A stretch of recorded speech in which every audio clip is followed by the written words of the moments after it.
If you don't believe in yourself, you're not making it in this life. Believing in yourself is the greatest ingredient that you need to succeed in life. No one is going to believe in you. In fact, most of the people are going to call you delusional.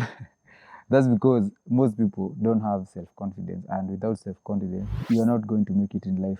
If you look at most people, like the other day I was seeing a video of Andrew Tate when he was a kickboxer. That guy is right now one of the hottest topic in the world. Like Andrew Tate has broken the internet, and the reason why he has broken the internet is of his unwavering desire to succeed and of his unwavering knowledge, self-knowledge that he is the best in whatever he does. And when you are like that, sometimes it doesn't work well with people because first of all, they either think you are crazy, or if you're not crazy, then you are delusional. And in most cases, they see it as a combination of the two. And very few people will maybe support you initially when you're starting out because nobody is into you. Because for starters, everybody wants you to remain where they are. And okay, everybody wants you to remain where you are. Of course, nobody hates you succeeding, but they don't want you to succeed and maybe leave them where they are, because this society is a matrix. To get out of the matrix, that means that you have to be crazy. You have the self-confidence of a delusional person. There's one time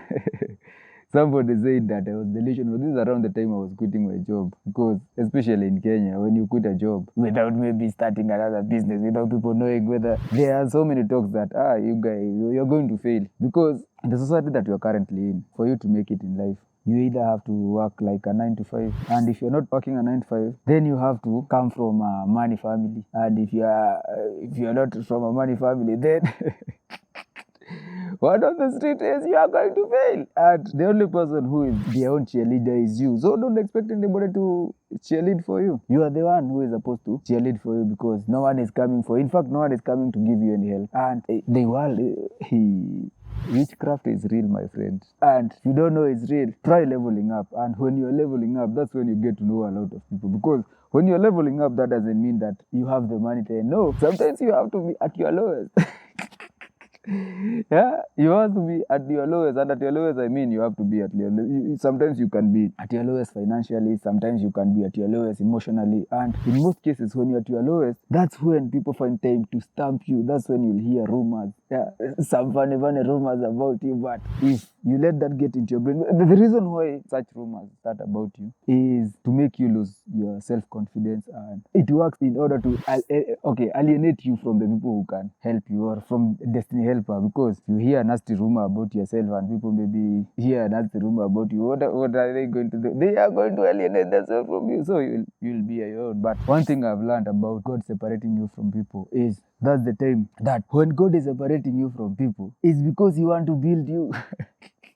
And when God is building you, believe me, it's because He knows that in you He's going to do so much, and in you so many people are going to discover themselves and to rediscover something that they never knew about them. Because one thing that God likes doing is, one thing God does is, if you read the Bible, there's a chapter, I can't remember the chapter, that says God will lay you a table in front of your enemy. So that time when you see that God has forsaken me, and I am a one-man army, nobody cares about me, that is the time God is working on you. And when God is working on you, you are like a rough diamond, so you have to go through the fire. And when you're going through that fire, it gives you the strength and the confidence to go through anything. Once you are over that fire, my friend, there is nothing you can fear. Like you don't fear even death. You don't fear even death, leave alone anything else. That is how God works in you, and that is how God works in people. So what I'm trying to tell you is, if you are going through this, the time that you feel that you are down, the time that you feel that this is my lowest, the time when you look and it's very bleak and there's no light in the tunnel, my friend, don't give up.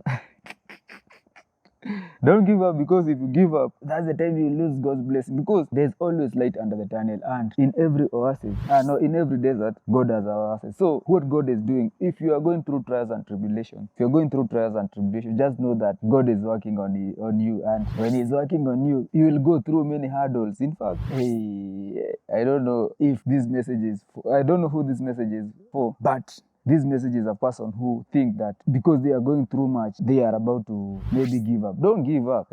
Once this war is over, because mostly it's spiritual warfare, and it's meant to break you down.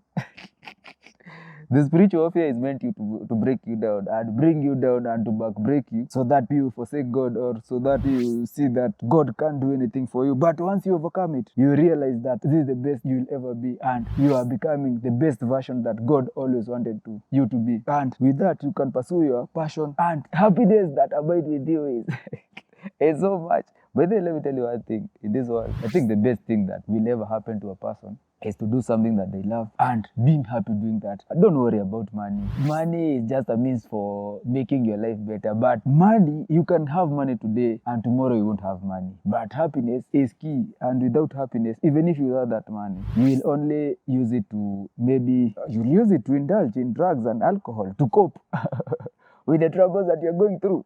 But if you have the money and you're happy, you won't have any need to go get high, because I don't think that people don't realize there's a high that comes with happiness. When you're happy, it's like you are high all the time. It's you're happy. Okay, like when you're filled with the goodness of the Lord. I think the human body is a vessel, and the human body is the one that houses the mind and the spirit. And with the mind, there's a soul also, and the spirit is either you must have either a good spirit, you must have an evil spirit, or the Holy Spirit. You can't have like two at the same time. In most cases, when you're not doing the will of the Lord, you'll find yourself being used by the devil to perform his will. That's called demonic possession. Most people don't know that. Maybe when you drink alcohol, that's demonic possession. You don't know why it's called spirits. It's called spirits because there is a spirit that possesses you, and that's the spirit that makes you do some weird shit like staggering. Maybe you abuse people and forget you did that. Maybe you might find a drunkard urinating beside the road, by the roadside. It is not him. It is a demon that is in him that is controlling him. And that is why when a person is drunkard, even if he do anything, you can always forgive him because it is not him. It is the demon that is him that is possessing him. That's what people forget. When you are doing the will of God, or when you are doing,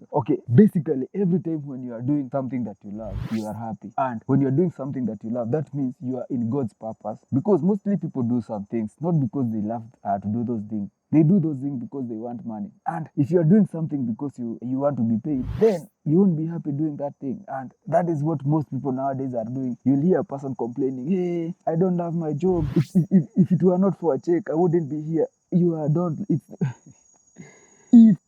are, there are some conditions where you are allowed to work a job. Like if you're working a job and you are happy about it, then you are allowed to continue working the job.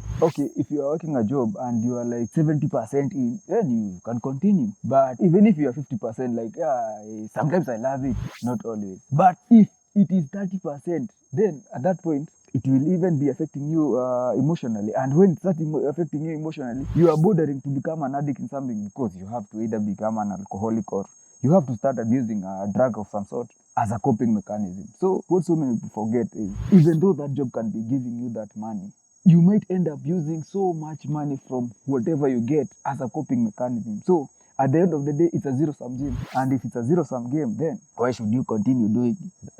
You'd rather be maybe somewhere you're earning like maybe a half or a quarter of what you get, but you know that money is going to get into the purpose of and I'm getting it doing something that I love. I'm getting it. It is aimed to do something. And if I'm doing something with it, and if I'm following my purpose, that means I'm not into addiction. That means the money that I have is going to what it's supposed to be used for. I don't know if the math is adding up. I know you might call me delusional as usual. Maybe delusion, but I know there's somebody somewhere whose this message is going to affect positively. Thank you very much for listening. And if you feel that this message is for you, please like, share, and subscribe. Enjoy your day.